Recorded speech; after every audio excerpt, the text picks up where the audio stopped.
Raúl Ursúa, yo no sé si es igual por prejuicio mío o qué, pero siempre he pensado que la arquitectura es una disciplina como bastante fría. Tú exactamente buscas todo lo contrario, ¿no? Buscas a través de la arquitectura y el retrato y la dimensión humana dar un poquito de emoción. ¿Cómo convergen esos dos mundos en tu obra?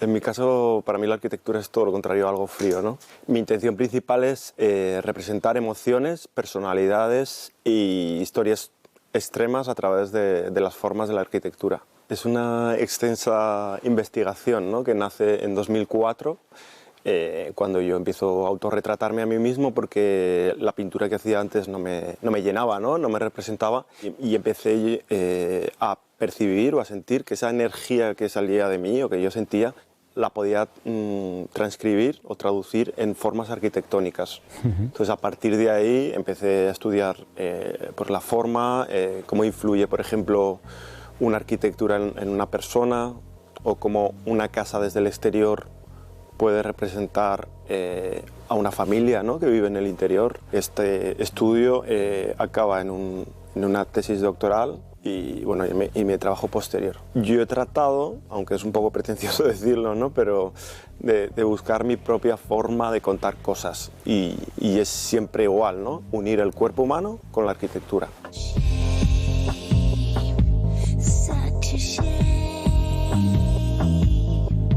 Vamos a repasar ya lo que son algunos de los proyectos que has llevado a cabo estos últimos años.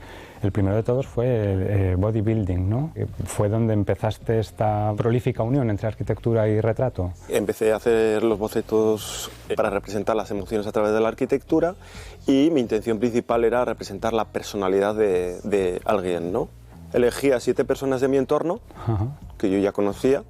Les hice un test psicoarquitectónico con varias preguntas. De este test, por ejemplo, escogía varios edificios con los que ellos se sentían identificados, varios fragmentos arquitectónicos con el que ellos mismos habían elegido, y ellos mismos me explicaban por qué se sentían representados, qué les gustaba de esas formas, y a partir de las respuestas yo empecé a diseñar edificios individualizados, ¿no?, para que creciesen en ellos.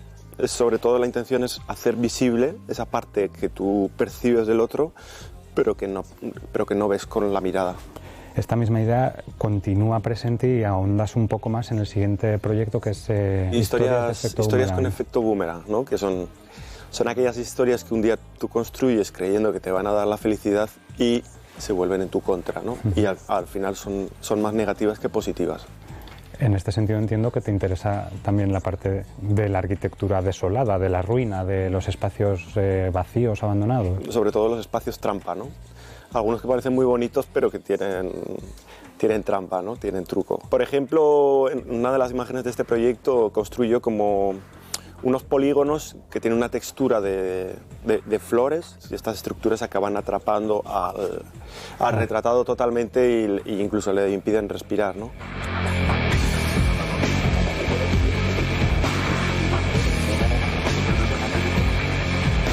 El último y más ambicioso de los proyectos es el de Éxito y Fracaso. ¿Qué hay de diferente? ¿Cómo has evolucionado esta idea? El proyecto Éxito y Fracaso en realidad es como si me estuviese autorrepresentando, ¿no? Y de esto me he enterado luego, una vez empezado el proyecto. Pero Éxito y Fracaso son dos historias paralelas, absolutamente diferentes desde un punto de vista estético, pero que tratan el mismo tema. Hay una parte blanca, que es una visita a la luna de Júpiter, que se llama Europa, de una tripulación espacial, pues que tienen éxito, ¿no?, que alcanzan su objetivo, pero a su vuelta a la vida cotidiana les entra como una especie de síndrome de solipsismo, que se dice. Cuando alcanzas un objetivo muy, muy difícil en la vida, cuando tú luego vuelves a la vida normal, nada tiene motivación, ¿no? Es por esto que aquí vemos tantos elementos, quiero decir, hay muchas pequeñas escaleras, hay grúas, hay arandelas. Yo no sé si esto tiene un simbolismo que puede expresar esa idea. Sí, hay muchísimos elementos y esa era mi intención. Por ejemplo, las escaleras reflejan el subir y bajar constante de la vida, ¿no?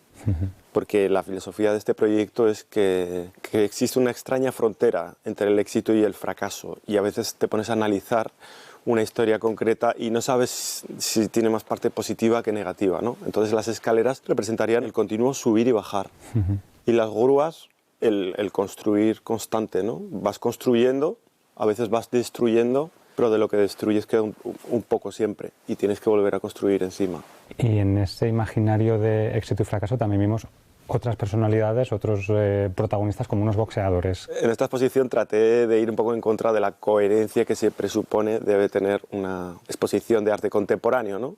Y entonces contrapuse dos estéticas absolutamente diferentes, pero que creo que contaban lo mismo. Estos luchadores con fondo negro representan el luchar constante de la vida, ¿no? Y ellos tienen que luchar con casas que les surgen o que se acoplan a su cuerpo. Por lo tanto, una lucha con elementos físicos que pesan es más difícil, ¿no? Uh-huh. Y eso es justo lo que pasa en la vida, ¿no? Cuando tienes que continuar con experiencias traumáticas extremas que te han marcado. Tu movimiento y evolución es más difícil.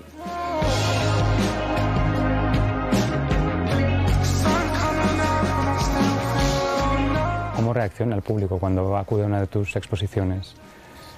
Bueno, lo que he percibido últimamente es que no pasa desapercibida, lo cual tampoco está mal, pero sí que es difícil de entender, porque tiene muchísimos elementos, es todo menos minimalista, y entonces es como una carga de información tan fuerte que yo creo que tienes que tener una mirada adiestrada para empezar a entender un poco.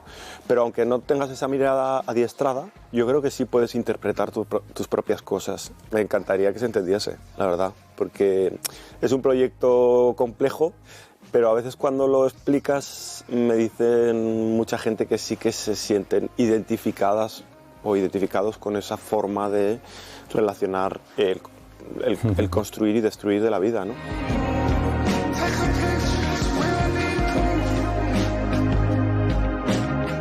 Y en el proyecto complejo, ¿qué es lo primero de todo? Quiero decir, no sé si necesitas a la gente para fotografiar, si son los retratos, si ya estás pensando en los objetos que van a formar parte también de esa composición.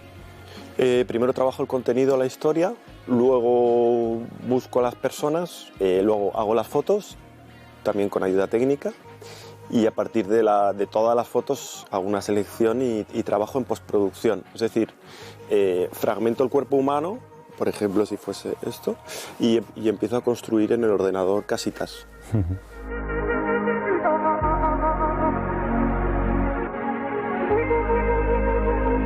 Esta lucha constante y esta hibridación de la arquitectura y el retrato tienen aún desarrollo, quiero decir, a lo largo los proyectos que vendrán de Raúl Ursúa van a seguir también ahondando esta línea.